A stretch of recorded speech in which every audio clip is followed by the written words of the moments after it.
সাধারণত যেকোনো বিনোদন পার্কে প্রবেশ করতে গুনতে হয় প্রবেশ মূল্য বা এন্ট্রি ফি। পার্ক ভেদে এসব প্রবেশ মূল্য দাঁড়ায় কয়েক ডলার থেকে কয়েকশো ডলারে।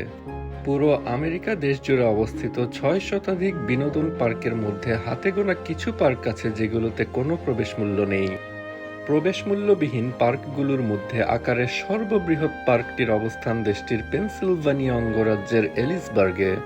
৬৪টি রাইড সম্বলিত এই পার্কের নাম কে নোবলস অ্যামিউজমেন্ট পার্ক।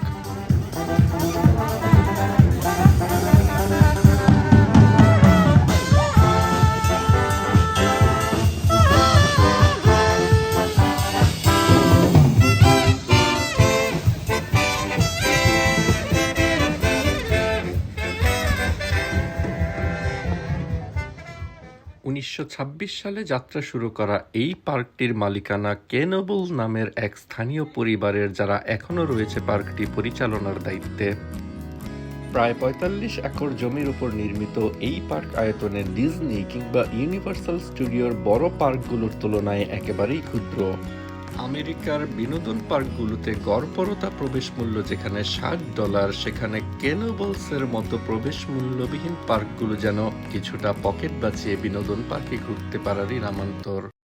কে নোবলস থেকে স্বল্প দূরত্বেই অবস্থিত আমেরিকার আরেক জনপ্রিয় পার্ক হার্শি পার্ক। কে নোবলসের রাইডগুলো ফ্রি না হলেও হার্শি পার্কের একটি রাইড আছে যেটি সম্পূর্ণই ফ্রি। চকলেট ট্যুর নামের সেই রাইডের সাথে পরিচিত হতে এবং হার্শির চকলেট বানানোর প্রক্রিয়া সম্পর্কে জানতে দেখে নিতে পারেন অন্যরকম চ্যানেলের এই ভিডিওটি।